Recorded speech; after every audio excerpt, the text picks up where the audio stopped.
다시 사는 것, 다시 살고 나면 새로운 인생이 펼쳐지겠죠? 그렇죠? 자, 내가 그리스도와 함께 십자가에 못 박혔다 그랬습니다. 여러분, 자기 자신을 뒤돌아보세요. 내 자신을 다시 한번 봐보세요. 내가 과연 그리스도와 함께 십자가에 못을 박았는가? 이거 생각해 볼 만하죠. 그렇죠? 자, 그런즉 이제 이 십자가에 우리가 예수 그리스도와 함께 십자가에 못을 박고 나면은 그 이후 이제는 내가 사는 것이 아닙니다. 죽었잖아요. 예수님과 함께. 그러니 이제 나는 어디 갔습니까? 없어졌잖아요. 나의 옛 모습, 나의 모든 것, 지나간 모습은 다 없어진 것입니다. 사라졌습니다. 그러면 오직 내 안에 내가 없어지고 십자가와 함께 내가 없어졌기 때문에 이제 내 안에, 지금 내 안에는 누가 있습니까? 오직 예수 그리스도, 그리스도만이 내 안에 사는 그러한 인생으로 다시 거듭나는 그 삶, 그 속에서 태어나야 되는 것입니다. 이게 부활입니다. 여러분, 내가 십자가에 못 박혀 죽었다 해놓고 나 부활한다 그러니까 내가 다시 살아나는 줄 알아요. 옛날에 했던 나는 싹 죽었는데 다 죽었습니다. 아멘, 할렐루야.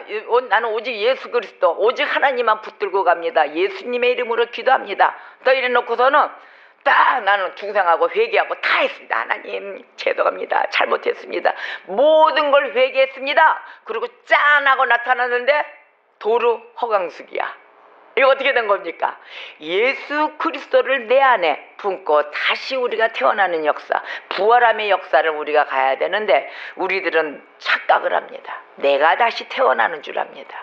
옛 모습 다 지나가고 다시 새로운 모습 가운데 태어나는 자는 누구냐? 내 안에 예수 그리스도가 사시면서 태어나는 것입니다. 그래서 이제 내가 육체 가운데 사는 것, 그랬어요. 나를 사랑하사 나를 위하여 자기 자신을 버리신 하나님의 아들을 믿는 믿음 안에서 사는 것이라. 할렐루야. 누구를 믿어야 돼요? 하나님의 아들 예수 그리스도를 믿는 믿음 안에서 사는 거예요. 이런 단어의 말씀의 요 묵상을 여러분들이 항상 말씀을 읽으면서 깊게 알아 바로 이것입니다. 깊게 하셔야 됩니다. 내 안에 내가 사는 게 아니다. 내 안에 하나님의 아들, 그 아들 예수 그리스도를 믿는 믿음 안에서 사는 것이다. 여러분, 지금부터의 삶이 이러한 삶으로 끝까지 영원한 축복을 누리시는 그러한 삶을 사시는 성도들이 되시기를 주의 이름으로 축원합니다. 그래서 우리가 쌈박질도 나고 또 내 거 주장하고 많은 서글픔, 슬픔, 아유 돈들 벌러 나가야 되는데 뭐 이러면서 이제 한탄들을 해요. 근데 왜 그러느냐? 우리가 많은 일터 가운데도 하나님의 주시는 일터, 우리가 분별이 안 된다 막 이래요. 내가 분별하려니까 그러는 거예요. 말씀 가운데 분별하시고 정말 그 하나님의 뜻 가운데 어떻게 따라가야 될 것인가, 말씀 다 주셨어요. 해답이 다 나와 있어요. 첫 번째로 가정생활을 보면은 부부싸움들을 제일 먼저 많이 해요. 이제 부부가 먼저 살잖아요. 그 다음에 이제 자식지간에도 이렇게 부모 자식지간에 살고 형제지간에 살고 이럽니다. 형제자매지간에 사는데 그들이 싸우는 원인, 부닥치는 원인, 왜 그럴까요? 나를 주장해서 그래요. 내 의견 주장. 그런데 서로 놓고 상대방을 배려하며 또 서로 죽게 대하 듯하고 또 자식들을 노엽게 하지 않고 서로 사랑의 손길로 모든 것을 배려하면서 절제하면서 오래 참음으로써 본다 하면 이끌어 나간다면 어떨까요? 아름다운 가정, 오직 예수 안에서 사는 가정이 바로 그렇게 나타나는 것입니다. 말씀 안에 다 있거든요. 근데 그걸 지키지 않고 내가 옛 모습이 내가 다시 살아나는 거예요. 부활했다 했는데 내가 다시 부활을 해버린 거예요. 그래서 말썽이 생기는 것입니다. 오늘 우리가 이 말씀 가운데 갈라디아서 2장 20절 말씀을 다시 사는 것과 심판이란 주제로 인해서 말씀을 나누는데, 그럼 우리가 부활에 대해서 좀 확실하게 좀 알아야 될 것 같아요. 부활을 한번 논해볼게요.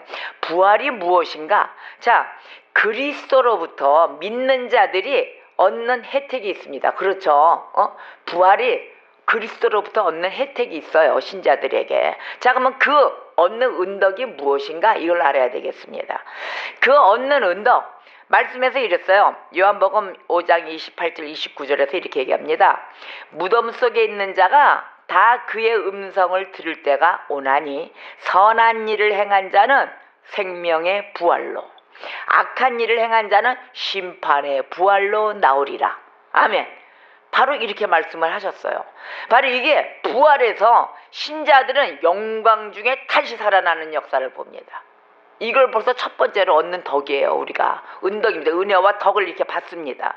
두 번째로는 어떻게 하느냐, 자, 누구든지 사람 앞에서 나를 시인하면 나도 하늘에 계신 내 아버지 앞에서 저를 시인할 것이요. 아멘. 잘하였도다 이 착하고 충성된 종아, 내 주인의 즐거움에 참여할지어다. 아멘. 마태복음이 이렇게 얘기하셨어요. 바로 이 말씀, 심판의 날에, 너희가 심판의 날에 죄 없음이 밝히 인정된다는 말씀입니다. 이러한 은혜를 받습니다. 우리가 자 그러면 완전한 복을 받아서 영원히 가야 되겠죠. 말씀이 이렇게 얘기하십니다. 우리가 항상 주에 함께 있으리라 하고 데살로니가 전서 4장 17절에 이렇게 말씀하셨어요. 우리가 항상 주와 함께 있으리라. 와, 영원한 복이에요. 함께 가는 복. 이런 복을 받고 달리시는 바로 부활의 복입니다. 우리가 부활을 함으로써 무슨 복을 받겠습니까? 이런단 말이에요. 자, 그러면 우리가 하나님을 온전히 즐거워야 되겠죠. 이런 복을 받았으니 매일 즐거운 거예요. 그래서 매일 기쁜 거예요. 우리가 뭐 예수 믿고 온 자들이 뭐 왜 저렇게 바보같이 맨날 좋다고 그러셨습니까? 네, 아멘입니다. 안 믿는 자들이 이해를 못하죠. 왜? 이러한 복을 누렸으니까요. 부활해서 신자들, 믿는 자들 영광 중에 다시 살아나는 역사, 다시 살고, 이게 바로 부활이에요. 다시 살고 어떻게 해요? 심판날에 죄 없음을 밝히 인정해 주시고, 또한 영원한 복을 받아서 영원토록 하나님 곁에서 하나님을 온전히 즐거워하는 이러한 복을 받는 것입니다. 이러한 복을 받으라고 전도하는 거예요. 예수 믿으라고 하는 거예요. 그런데 자, 우리가 이 육체적인 부활에 대해서 잘 몰라요. 이러한 복을 받으라고 다 불러드리는데 전부 다 부활은 내가 부활하는 줄 안단 말이에요. 근데 여러분들도 하나님의 말씀 아래서 다시 한번 성도로서 부활하는 양자의 영을 받은 바로 새로운 자들, 새로운 신자가 태어나는 것입니다. 옛날에는 내가 믿지 않았잖아요. 하나님의 말씀을 믿지 않았기 때문에 태어나질 못했어요. 그럼 예수 믿고 나서 이제 태어나는데 우리가 육체적 부활, 이걸 알아야 됩니다. 육체적 부활의 교리. 저도 이거 맨 처음에 헷갈렸었어요. 아니, 우리의 몸이 다시 태어나고 내가 다시 다 누리는 건가? 요거 오늘 말씀 재밌어요. 요거 다시 한번 잘 들어보셔야 됩니다. 자, 육체적 부활의 교리는 어떻게 되느냐? 항상 기독교 신앙의 심장이었어요. 기독교 신앙의 심장이었는데 이것이 어떻게 되냐, 회심하지 않은 인간 있잖아요. 아직 회개치 못하고 돌아오지 못한 그 인간의 마음에 크나큰 도발적이었어요. 도발이었습니다. 자, 사도가 이렇게 써요. 사도는 하나님께서 인간의 죽은 육체를 다시 생명으로 부활시킨다고 믿었습니다. 다시 부활시킨다. 왜냐? 고린도전서 15장 13절에 이랬거든요. 만일 죽은 자의 부활이 없으면 그리스도도 다시 살아나지 못하였으리라. 이렇게 얘기했습니다. 그리고 모든 기독교 신앙도 헛되고 무가치한 것이 될 것이 분명하다라고 말했습니다. 근데 이 부활의 의미를 보면은 무덤에 묻혀져 가지고 썩어 없어질 육체잖아요. 그죠? 무덤에 들어가면은 그 썩어 없어질 육체가 언젠가는 다시 부활하여서 이 지상에 짠 하고 나타나고 설 것이다. 이렇게 말하는 그 사실을 뜻하거든요. 짠 하고 설 거야. 이런 것을 뜻합니다. 근데 이 교리는 현 시대에 있어서 더 이상은 신앙하는 것이 불가능하다. 이렇게 얘기합니다. 그렇잖아요. 현 시대에 그게 가능합니까? 죽은 썩은 시체가 어떻게 떡하니 있습니까? 불가능합니다. 왜 그러느냐? 지금은 핵의 시대예요. 전쟁이 나도 핵으로 다 전쟁합니다. 그러면 원자탄, 폭탄, 핵 다 그러면 인간들이 어떻게 해야 돼요? 그걸 맞게 되면 신체가 다 없어져요. 부서지고 없어지잖아요. 다 소실돼요. 그 다음에 흔적도 찾을 수가 없게 되죠. 그렇죠? 자, 그러면 또 저쪽에 아프리카 밀림 지역 가면 식인종들이 있어요. 서로 잡아먹어요. 그 다음에 잡아먹고 나면 어떻게 해야 돼요? 동물하고 인간들도 서로 잡아먹죠? 우리는 동물을 잡아먹고 동물은 우리를 잡아먹고. 자, 그러면은 그렇게 다 먹고 난 그 쟤들 보면 비료가 돼 있어요. 비료도 돼 있고 서로가 이렇기 때문에 어디서 흔적을 찾을 수가 없어요. 다 붙어져 있기 때문에. 그래서 이러한 부활의 교리를 믿는 것이 비합리적이다 이렇게 얘기합니다. 이렇게 말합니다. 근데 그럼에도 불구하고 어떻게 됐냐? 육체의 부활을 믿었습니다. 그럼에도 불구하고 육체의 부활을 믿은 거예요. 왜? 무덤에서 부활하신 예수 그리스도를 보았기 때문입니다. 무덤에서 부활하신 예수 그리스도를 보았거든요. 그래서 믿는 거예요. 아무리 없어진다 해더라도 우리는 육체의 부활을 믿는다 이렇게 나온 것입니다. 예수 그리스도 부활하셔서 어떻게 됐어요? 손과 발에 확연한 그 상처 뚫린 거, 이거를 다 네가 보고 네가 안 보고도 믿느냐, 만져보고 믿겠느냐 그랬습니다. 그래서 마지막 날에 약속하신 것처럼 하나님께서 죽은 자들을 일으키실 것이다 이렇게 믿는 것입니다. 그 이유는 단순하지만 위대한 논증은 뭡니까?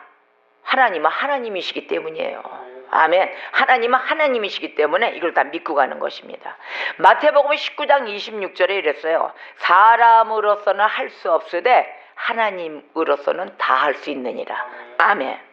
그래서 우리가 이 부활에 대해서 우리가 많은 이해를, 상세히 이해를 해야 될 것입니다. 고린도전서 15장 37절에 이렇게 얘기합니다. 또 내가 뿌리는 것은 장래의 형체를 뿌리는 것이 아니요 다만 말이나 다른 것의 알맹이 뿌이니라. 아멘. 이 말씀 뭐냐? 바울은 이렇게 얘기했어요. 이 말씀으로 썩어 없어질 육체를 미랄과 비교했습니다. 미랄에 비교하잖아요 우리가. 그래서 미랄은 땅에 떨어져 썩어서 어떻게 해요? 새 생명을 낳습니다. 미랄이 썩어 없어져야 새 생명을 출발시키죠. 나무도 쫙 올라오죠. 그래서 그 씨앗과 동일한 정체성을 가진 밀이 자라나는 것입니다. 그 씨앗하고 똑같아요. 동일한 정체성이에요. 그래서 밀이 자라나는데 사실 이 밀을 심으면은 밀 외에는 아무것도 나오지 않습니다. 그렇죠? 밀을 심으면 밀이 나오는 거예요. 그러면 우리의 부활체를 봅시다. 우리의 부활체, 이 부활 몸체가. 부활체는 본질, 우리가 다시 태어났어요. 그러면 본질과 정체성에 있어서, 본질하고 정체성에 있어서 이전의 육체와 동일합니다. 동일할 수 있죠. 그렇죠? 똑같죠? 동일할 것입니다. 그런데 어떻게 하느냐? 질적인 것, 그 다음에 능력적인 것에 있어서는 상당히 달라질 것입니다.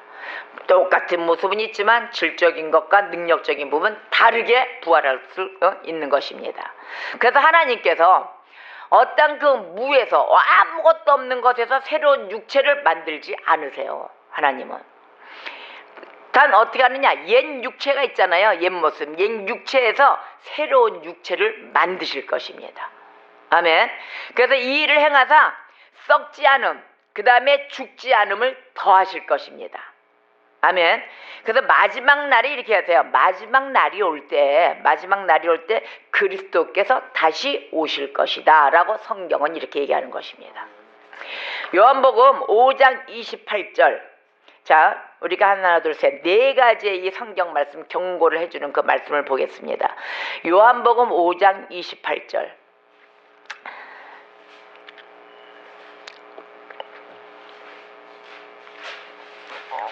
요한복음 5장 28절 시작. 이를 놀랍게 여기지 말라. 무덤 속에 있는 자가 다 그의 음성을 들을 때가 오나니. 아멘. 자, 그때만이니 예외 없이 무덤에서 부활할 것이다. 이런 말씀입니다. 그 다음에 요한일서 3장 2절을 보세요. 요한일서 3장 2절 시작. 사랑하는 자들아, 우리가 지금은 하나님의 자녀라. 장래에 어떻게 될지는 아직 나타나지 아니하였으나 그가 나타나시면 우리가 그와 같을 줄을 아는 것은 그의 참모습 그대로 볼 것이기 때문이니. 아멘. 자, 신자들의 육체도 이 즉각적인 변화를 통해서 완전해질 것이다. 즉각적인 이 변화, 이걸 통해서 완전해질 것이다. 그래서 육체와 영혼에 있어서 그리스도처럼 될 것이다. 아멘. 이 말씀입니다. 자, 베드로후서 3장 12절 13절을 보세요. 하나님의 날이 임하기를 바라보고 간절히 사모하라. 그날에 하늘이 불에 타서 풀어지고 물질이 뜨거운 불에 녹아지려니와 우리는 그의 약속대로 의가 있는 곳엔 새하늘과 새 땅을 바라보도다. 아멘. 자, 온 세상, 세계 그 자체는 화염에 불타지만 그것에서부터 어떻게 한다? 새하늘과 새 땅이 나타날 것이다. 아멘, 할렐루야. 자, 고린도후서 5장 10절을 보겠습니다. 이는 우리가 다 반드시 그리스도의 심판대 앞에 나타나게 되어 각각 선악간에 그 몸으로 행한 것을 따라 받으려 함이라. 아멘. 자, 이제 온 인류가 그리스도의 그 심판의 보좌 앞에 모여설 것이며 모든 사람이 자신이 그 행한 일에 대하여 헤아림을 받을 것이다. 할렐루야. 자, 이와 같이 성경이 이 그날에 놀라운 일이 있을 것이다 라고 경고하고 있습니다. 그렇죠. 그날에 따라 다 경고하고 있습니다. 이런 일이 일어날 것이다. 그러면 나는 구원받을 거야. 나는 구원받았어. 뭐 이런 사람들 있잖아요. 구원받을 것이라고 생각했던 사람들은 주께서 버리십니다. 내가 구원받았다고 내가 생각하면 되겠습니까? 하나님의 뜻에 하나님이 구원받았다고 인정을 하셔야죠. 그렇죠? 그런데 우리들은 내가 어떻게 받았는지 어쨌든 물론 그 마음을 뭐 갖지 말라 이게 아니에요. 그런데 구원받지 않고 은혜도 없고 하나님의 사모 한무도 없는 사람들이 나 구원받았어 막 가짜들 이렇게 다니는 자들 있잖아요. 그 자들을 얘기하는 것입니다. 그런 사람들은 주께서 버리시고 내 자신을 정말 의심합니다. 아이고 하나님 내가 정말 주님의 말씀에 따랐습니까? 내 자신을 자복하고 찢고 매일 회개하고 주님 앞에 자복하며 기도하는 자들, 그러한 자들, 그리스도를 온전히 신앙하는 자들, 그렇게 신앙했던 그 사람들은 어떻게 해야 돼요? 복된 상을 받는다 그랬어요. 복된 상, 영원한 영생의 상, 그 상을 받는다 얘기합니다. 마태복음 7장 21절 이하 말씀에 이렇게 나와 있어요. 이러하듯이 그리스도 안에서 칭의, 믿음으로써 의롭다함을 받는 자, 또 양자의 영을 받은 자, 또 매일 새롭게 되는 자, 하나님을 닮아가며 그 모습 속에 쫓아가는 그 성화, 이 성화됨의 그 복을 받은 사람들, 그 받는 사람들은 또 어떻게 하느냐? 그리스도께서 공개적으로 승인해 주십니다. 할렐루야. 공개적으로 승인하시고 받아들이시는 그러한 약속과 함께 우리는 영생의 복을 받는 것입니다. 이러하듯이 우리 모두 하나님이 인정하는, 그리스도 안에서 인정하는 주의 백성이 되셔야 될 것입니다. 저와 여러분은 이러한 복으로 누릴 줄 믿습니다. 그러니까 이러함으로써 우리가 그러면은 이 복된 자로서 정말 주님 앞에 인정받은 자로서의 선행이 있어야 되잖아요. 선행. 그 선행은 어떤 것입니까? 이럽니다. 근데 우리가 행위로, 자신의 행위로 구원받습니까? 못 받습니다. 자신의 행위에 따라서 모든 사람들이 심판을 받게 되어 있습니다. 심판을 받게 되지만 이것이 그들의 스스로 행한 것, 내가 스스로 할 거야. 그 행한 것 때문에 구원받을 것이다. 이런 말은 아닌 거예요. 절대 그런 말은 아니에요. 성경은 어떻게 얘기를 하느냐? 누구도 자신의 선행을 통하여 구원에 이르지 못한다라고 분명히 선언하고 있습니다. 그래서 구원을 받을 수 있는 길, 그 길은 바로 오직 예수 그리스도를 믿는 것 외에는 없습니다. 나는 길이요 진리요 생명이다 하셨습니다. 오직 예수 그리스도를 믿고 주님의 그 원하시는 그 좁은 길로 달려나가시기를 주의 이름으로 축원합니다. 자, 구원을 가져오는 믿음, 그 믿음은 선행을 동반하는 믿음입니다. 그래서 야고보서 2장 26절에 얘기하신 거예요. 행함이 없는 믿음은 죽은 것이다. 우리가 그분을 믿고 사랑하면 자동으로 따르게 돼 있어요. 하지 말래도 막 충만 나옵니다. 자, 또 이렇게 해서 이 믿음, 아유 주님 저도 믿음이 없고 어떻게 해서 이걸로 행할까요? 근데 믿음은 내가 믿음을 충만하게 갑니다 아니더라고. 하나님이 자동으로 성령님이 이끌어 주시더라고요. 믿음으로 오게끔. 근데 우리들은 해야 될 게 뭐 있을까요? 사모하는 거예요. 하나님 믿음 주세요. 우리가 갖고 있는 거 있습니까? 받을 능력 있습니까? 판단하고 분별할 수 있는 그런 영적인 지혜 충만하십니까? 다 모자라요. 그런데 우리가 말씀을 사모하면서 주님의 은혜가 그 속에 하나님 나라에 그 나라에 있고 싶어가지고 그 매일을 사모하는 마음만 보셔도 하나님은 그냥 부어주시고 이끌어주십니다. 보낼 자를 보내주신다는 것입니다. 그래서 이 선행은 심판의 날에 어떻게 하느냐? 오직 믿음의 증거로서만 여겨질 것입니다. 오직 믿음의 증거로 여겨집니다. 자, 어떤 선행도 보여주지 않은 사람도 있어요. 아무것도 보여주지 않은 사람. 그 사람들은 자기네들 나름대로 신앙이 가졌다고 합니다. 내 신앙은 여기까지 이런다. 발전할 생각을 안 해요. 우리가 진보적으로 앞으로 발전해야 될 거 아닙니까? 발전할 생각을 안 해요. 근데 이들이 신앙을 가졌다고 얘기하잖아요. 어떤 선행도 보여주지 않았어요. 근데 가졌다고 얘기를 하지만 그 가장 할 만한 어떤 길도 없어요. 사실은. 그 없는 셈인데 그것도 모르고 미련하게 내 신앙은 여기까지 하고 자랑을 합니다. 잘난 척을 하고. 바보예요, 바보. 내가 죽어가는 길에 서 있는 거예요. 그런데 선행을 행한 사람들은 어떻게 하느냐? 그 사람들은 비록 보잘것 없어요. 없는 것을 조금만 그래도 할지라도 그들은 신앙을 가지고 있다는 사실에 대해서 확신을 갖습니다. 감사가 넘치거든요. 어디서 큰 거 아주 그냥 남들이 표현하는 이따만한 보석 아니면 남들이 하지 못하는 큰 물질 그거 있다고 신앙이 있다고요? 물론 신앙이 있으셔가지고 물질의 부의 축복은 뭐예요? 하나님 나라 위에서 사용하는 자, 그 자에게 부의 축복이 있는 거예요. 물질의 축복이 바로 그렇게 있는 거예요. 그런데 그러한 축복도 마음도 믿음도 없이 남이 보니까 남의 눈에 의식을 해가지고 해야 되는 거, 이거 복 받을까요? 아니에요. 그거는 가짜예요. 위선자예요. 하나님은 그런 못한 그 헌신 그 모습 가운데 그런 것을 기뻐하지 않으십니다. 그런데 과부의 두랫돈을 사용하시는 아버지, 아무것도 없는 자지만 그 마음에 기쁨이 넘치고 감사함이 넘치는 자, 그들에게 어떤 것든 모든 걸 기뻐 받으시는 하나님이십니다.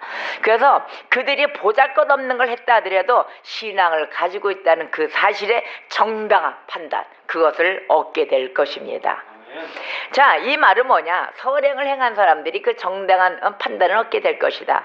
바로 이 말은 각각 사람들에게 다른 상이 주어질 것이다. 가장 작은 자에서 가장 큰 자까지 영원토록 하나님을 기뻐하는 일에 있어서 완전한 복에 참여할 것이다 라는 말씀입니다.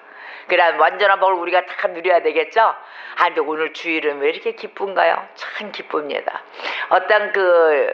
왜 기쁘냐? 하나님이 마음속에 어떤 희망, 소망을 주시잖아요. 나는 할 수 있다. 왜? 어떠한 걸 내가 하는 게 아니라 하나님의 말씀에 힘을 입어 내가 가서 전달을 했을 때 그 사명 감당을 했을 때 기쁨이 오는 것입니다. 그리고 여러분들이 그때 능력이 주어져요. 그 능력은 어떤 능력이면 믿음의 능력입니다. 하나님이 나와 함께 해주시고 그 말씀으로 인하여 상대방의 그 죽어가는 영혼들을 기쁨으로 다시 들어올 수 있게끔 만들었고 또 이끌어주고 심부름을 했다는 것에 대해서 기쁨을 같이 누리는 것입니다. 바로 이게 하나님이 주시는 기쁨이에요. 같이 나눔의 기쁨입니다. 이러한 기쁨이 매일 삶 속에서 일어나야 될 것입니다. 그를 이끄는 원동력, 그를 이끄는 발신자, 발동자 이렇게 얘기하잖아요. 바로 하나님의 말씀뿐이 없어요. 말씀 외에는 우리가 살아갈 날 다시 부활할 수 있고 힘을 얻을 수 있는 그러한 삶은 오직 말씀뿐이 없습니다. 그래서 우리가 하나님을 기뻐하는 일에 있어서 완전한 복을 받게 되는 것입니다. 구원받은 모든 사람들, 여러분 구원 받으셨습니까? 아멘. 우리 저와 여러분은 구원 받았습니다. 자, 구원받은 모든 사람들은 어떻게 하느냐? 하나님의 자신을 소유하게 됩니다. 바로 하나님을 우리 안에 같이 그리스도와 함께 다니는 것입니다. 바로 그래서 역사는 성령님이 역사해 주시는 거예요. 바로 이 소유할 수 있는 것, 바로 이것이 우리에게 주어진 궁극적인 상급인 거예요. 이게 바로 상인 거예요. 삶 속에 예수와 함께 그리스도의 말씀과 함께 충만히 할 수 있어. 저 오늘 사단마귀 역사하는 걸로 물리쳐야 돼. 자, 뭘로 물리쳐야? 내가 가서 막 칼질할까요? 몽둥이질할까요? 안 되잖아요. 야구 방망이로 막 싸워요? 안 돼요. 말씀의 검이 날아가 줘야 이길 수가 있는 것입니다. 그래서 시편 16편 11절 말씀에 다 같이 볼까요? 시편 16편 11절 말씀. 하나님의 우리가 모든 이 심령 안에 하나님 예수 그리스도를 안고 매일의 삶 속에 뛰어가는 자들, 그 자들에게는 이러한 즐거움이 있습니다. 시편 16편 11절 시작. 주께서 생명의 길로 내게 보이시리니 주의 앞에는 기쁨이 충만하고 주의 우편에는 영원한 즐거움이 있나이다. 아멘. 바로 주께서 생명의 길을 내게 보여주시는 것입니다. 할렐루야. 주의 앞에 기쁨이 충만하고 또 우리 주의 우편에 영원한 즐거움이 있듯이 이러한 상급, 우리는 이러한 상급 속에 사는 거예요. 그래서 능력 주시는 자 안에는 능치 못함이 없으리라. 할렐루야. 말씀의 능력으로 차고 승리하는 백성이 될 줄 믿습니다. 자, 우리가 천국 그러잖아요. 천국 그 자체를 봅시다. 천국 그 자체, 바로 하나님의 그 충만하심과 그로 인하여 그 기쁨이 영원히 머무는 곳, 이게 천국입니다. 그렇죠? 기쁨이 영원히 머무는 것, 하나님의 충만하심이 가득 있는 것. 이것, 우리가 이렇게 하나님께 그 기쁨과 함께 다 같이 나눔으로 있으면 그곳이 바로 천국이란 것을 깨닫게 됩니다. 우리가 맨날 죽어서 가는 거 천국 알지도 못하는데 지금 삶도 급해 죽겠는데 무슨 천국 얘기를 이렇게 하십니까? 막 이러잖아요. 바로 이 땅에 내가 살고 있는 내 심령 안에 내가 예수 그리스도 그분과 함께 십자가에 나의 옛 모습을 못 받고 다 죽고 난 다음에 그 다음에 오는 그 기쁨, 살아라는 그 기쁨을 하나님의 충만하신가 이 땅을 살아가는 것입니다. 이것을 우리가 심령 안에 줄 수 있는 그 천국도 누리지 못하는 바로 신자들이 되어 있는 거예요. 교회는 나오지만 진정한 신자가 안 되는 거예요. 그런데 이 진정한 신자를 다 답을 줬는데도 깊이를 못 들어온 이유가 뭘까요? 깊이까지 못 들어왔어요. 내가 이런 기쁨 속에 영원히 머물러야 되는데 하나님의 그 달콤한 말씀 속에 우리가 들어가줘야 되는데 내 안에 바로 나를 맞춰줄 수 있는 그 하나님을 바랬던 거예요. 하나님, 나는 내 방법대로 내가 원하는 대로만 좀 살게 해주세요. 하나님 역사해 주세요. 하나님을 종처럼 부렸던 것입니다. 하나님 말씀 아래 여러분의 이 많은 교회 나오는 성도들 예수 이름으로 믿습니다. 하나님을 만나고 싶습니다 하면서 들어왔는데 그 하나님은 나의 모든 걸 다 풀어주시는 하나님, 물론 다 풀어주시는데 내가 하나님의 말씀에 따라 살아가면서 풀어가는 그 하나님을 모르고 내가 하나님의 자리에 앉아서 하나님을 나의 모습으로 끌고 다니는 그런 종의 모습으로 만들었던 것입니다. 여러분, 하나님의 말씀으로 인하여 우리가 바뀌어지고 변화받고 새로 태어나는 것입니다. 그래서 그러한 부활의 역사 앞에 내 모습은 온데간데 없는 그 모습을 찾아야 되는데 그것이 아니고 나는 그냥 살아있었다는 것이죠. 그럼 이러한 폐단이 어디서 왔을까요? 이러한 아픔이 왜 왔을까요? 말씀의 잘못된 해석입니다. 말씀을 세상의 편안과 함께 천국, 지옥, 죄에 대해서는 여러분의 죄성, 여러분이 안고 있는 죄를 그냥 합리적으로 다 포장해서 싹 씌워서 옆에다 놔뒀기 때문이에요. 나의 본 모습을 말씀으로 인하여 그것에 나의 방맹이질 되는 내 모습을 내 스스로 바라보면서 나를 변화시키고 고치고 모든 더러운 것이 있으면 씻어내고 깨끗하게 비를 칠해서 씻어내고 이러한 모습 속에 매일 진보되는 모습 속에 나오셔야 될 여러분들이, 저와 여러분은 매일 위장되게 살았던 것입니다. 매일 합리적이에요. 매일 나의 변명, 나는 이랬으니까 아니 하나님도 이 상태가 되면 그러셨을 것입니다. 막 이런 식으로 대들고 막 그랬어요. 그러니까 이러한 모습과 하나님 앞에 전적인 그 두려움, 말씀 아래 감사함으로 우리가 하나님은 하나님이시기 때문에 할 수 있다라는 것을 우리가 인정을 하며 나아가야 되는데 믿음이 있다면서 전적으로 믿지를 않았던 거죠. 자, 하나님은 우리가 붙들고 가야 돼 하면 뭘 붙들어야 돼? 없는 하나님, 눈에 보이지 않는 뭘 붙들어요? 괜히 그래요. 전부 다 나 붙들 거야. 오직 하나님만 붙들 거야 하는데 말씀은 하나도 안 붙들고 그냥 허공만 다 붙잡고 간다고 합니다. 여러분, 말씀으로 답을 다 주시는 하나님, 우리가 성령의 열매를 맺는 자들이 돼야 될 것입니다. 어찌하여 열매는 엉뚱한 열매를 맺으려고 하십니까? 인간의 열매 맺지 마세요. 또 사탄의 열매 맺지 마세요.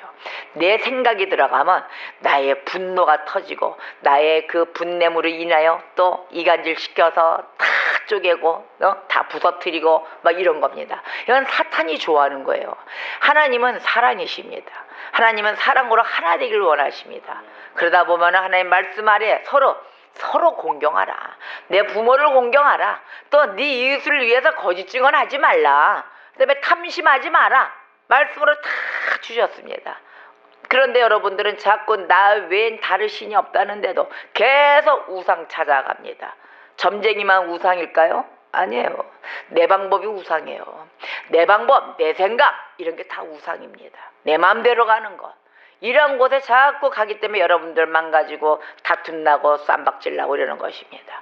그리고 이 세상에 하나님 백성은 이 세상을 살면서 다른 지역에 살고 계시는 거예요. 왜 그러냐? 말씀대로 살기 때문에. 세상 사람들은 세상 방법대로 살잖아요. 우리는 하나님의 백성은 제일 중요한 게 뭐냐? 하나님의 방법대로 사시는 것입니다. 그래야 하나님의 백성, 그 나라의 하나님 나라의 가치를 여러분들 손에 달려서 살리게 되는 것입니다. 하나님 나라의 가치는 사람을 세우시길 원하십니다. 여러분 그 심령 안에 하나님 나라가 바로 세워져서 이제는 다시 옛 모습, 옛 자아는 그리스도 예수 그리스도와 함께 십자가에 못 박아 죽으시고 이제는 다시 부활함의 역사에 있어서 하나님의 성도로서 그 나라와 그 의를 구하는 달려나가는 자들이 되시기를 주의 이름으로 축원합니다. 그래서 최고의 목적, 하나님을 영화롭게 하며 영원히 그를 즐거워하는 백성이 되시기를 주의 이름으로 축원합니다. 자, 오늘의 말씀 갈라디아서 2장 20절 다 같이 한 목소리로 함께 하겠습니다. 내가 그리스도와 함께 십자가에 못 박혔나니 그런즉 이제는 내가 사는 것이 아니요 오직 내 안에 그리스도께서 사시는 것이라. 이제 내가 육체 가운데 사는 것은 나를 사랑하사 나를 위하여 자기 자신을 버리신 하나님의 아들을 믿는 믿음 안에서 사는 것이라. 아멘.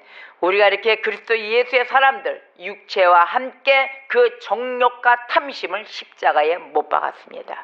그래서 우리가 다시 살고 이렇게 하여 우리가 충만함 앞에 하나님 앞에 심판의 자리에 섰을 때 그 영생의 복을 누리시는 자들이 되시기를, 또 한 주간 승리하시기를 주의 이름으로 축원합니다. 오늘의 말씀으로 다 같이 기도하겠습니다.